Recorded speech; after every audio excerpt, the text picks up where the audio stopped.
রজমকৃত এবং কোরআনচ্যুত শয়তান সিফাতের যত নেতা এবং কর্মী, জিন এবং মানুষ এই পৃথিবীতে রয়েছে, তাদের অনিষ্ট থেকে আমি আল্লাহ তাআলার কাছে আশ্রয় চাচ্ছি। বিসমিল্লাহির রহমানির রহিম। পরমদাতা দয়ালু আল্লাহ তাআলার নামের সাথে আরম্ভ করছি। আসসালামু আলাইকুম ওয়া রাহমাতুল্লাহি ওয়া বারাকাতুহু। আল্লাহ তাআলার পক্ষ হতে আপনাদের সকলের উপরে আল্লাহ তাআলার দয়া, আল্লাহ তাআলার করুণা, তার কৃপা এবং তার পক্ষ থেকে রহমত এবং বরকত নাযিল হোক, এটি আমার কামনা। আমরা কোত্থেকে এসেছি, কার জন্য এসেছি এবং কার দিকে প্রত্যাবর্তন করব, এই ব্যাপারটি নিয়ে আমরা যদি একটু কোরআনের কিছু আয়াত নিয়ে গবেষণা করি, তাহলে আমরা এর উত্তর পাই কোরআনের 40 নম্বর সূরা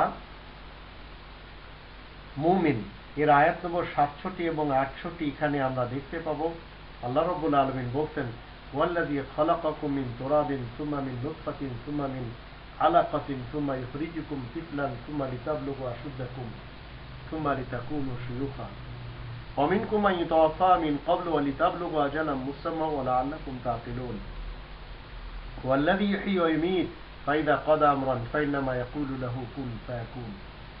তিনি তোমাদেরকে সৃষ্টি করেছেন মাটি থেকে, পরে শুক্রবিন্দু থেকে, তারপর আলাক থেকে, তারপর তোমাদেরকে বের করেছেন শিশুরূপে, তারপর তোমরা উপনীত হয়েছ যৌবনে, তারপর তোমরা বৃদ্ধ হয়ে যাও। আর তোমাদের মধ্যে কারো মৃত্যু ঘটে এর পূর্বেই, যাতে তোমরা নির্ধারিত কাল প্রাপ্ত হও এবং যেন তোমরা অনুধাবন করতে পারো। তিনি জীবন দান করেন এবং মৃত্যু ঘটান, আর যখন তিনি কিছু করার স্থির করেন তখন তিনি তার জন্য বলেন হও, আর তা আস্তে আস্তে হতে থাকে।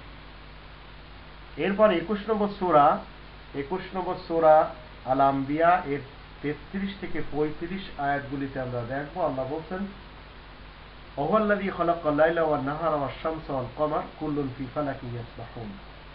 আল্লাহ সৃষ্টি করেছেন রাত্র এবং দিবস, সূর্য এবং চন্দ্র, প্রত্যেকেই নিজ নিজ কক্ষপথে ভেসে বেড়ায়। ওমা জাআলনা লিবাশারিন মিন ক্বাবলিকাল খুলদ আফাইন মিত্তা ফাহুমুল খালিদুন কুল্লু নাফসিন যায়িকাতুল মাউত ওয়া নাবলুকুম বিশ-শাররি ওয়াল খায়রি ফিতনাহ ওয়া ইলাইনা তুরজাউন। আমি তোমার পূর্বেও কোনো মানুষকে অনন্ত জীবন দান করি নাই, সুতরাং তোমার মৃত্যু হলে তারা কি চিরজীবী হয়ে থাকবে? জীব মাত্রই মৃত্যুর স্বাদ গ্রহণ করবে। আমি তোমাদেরকে মন্দ ও ভালো দ্বারা বিশেষভাবে পরীক্ষা করে থাকি এবং আমার নিকট তোমরা প্রত্যানীত হবে, আমার নিকট প্রত্যাবর্তন করবে। তো আমরা সবাই আল্লাহ তাআলার পক্ষ থেকে এসেছি, তার জন্য এসেছি এবং তার দিকে ফেরত যাব। এই শিক্ষাটি কোরআন আমাদেরকে দিয়েছে। আমরা আল্লাহ তাআলার জন্য এসেছি, লিল্লাহ।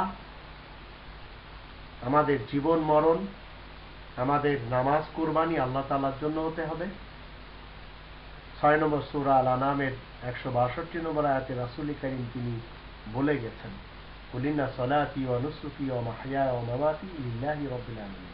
তুমি বলে দাও, নিশ্চয় আমার নামাজ, আমার কুরবানি, আমার জীবন মরণ আল্লাহ তাআলার জন্য, এবং আল্লাহ তাআলার দিকে আমাদের প্রত্যাবর্তন করতে হবে, কারণ তার দিক থেকে আমরা এসেছি। তিনি কখনো চাননি এবং তার কখনো ইচ্ছা নয় যে কোনো মানুষ তার ইবাদতে শরীক করুক। ওয়ালা ইউশরিক বিইবাদাতি রাব্বি আহাদা। 18 নম্বর সূরা আল কাহফের 110 নম্বর আয়াতে আল্লাহ বলে দিয়েছেন তার ইবাদতে শরীক চলবে না। আবার 18 নম্বর সূরা আল কাহফের 26 নম্বর আয়াতে আল্লাহ বলেন, ওয়ালা ইউশরিকু ফি হুকমিহি আহাদা। আল্লাহ তাআলার হুকুমে কাউকে শরীক করা যাবে না এবং আল্লাহ তাআলার নামের সাথে বেয়াড়াপড়া করা যাবে না।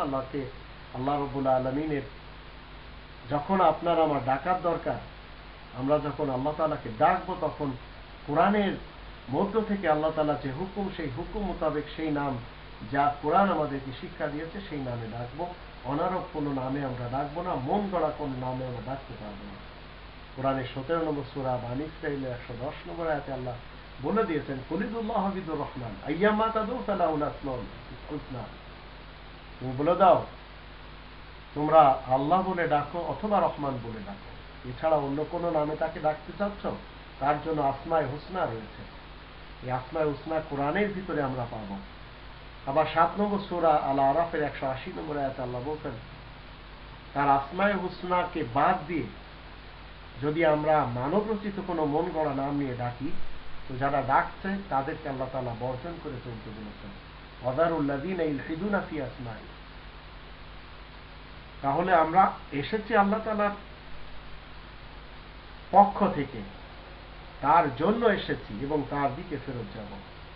আমাদের ইনসানের পাঠানোর উদ্দেশ্য কি? আমাদের এই পৃথিবীতে আসার উদ্দেশ্য কি? এর উত্তরে কোরআন আমাদেরকে 56 নম্বর সূরা 51 নম্বর সূরা আয-যারিয়াতের 56 নম্বর আয়াতে বলে, ওয়া খালাকতুল জিন্না ওয়াল ইনসা ইল্লা লিয়াবুদুন।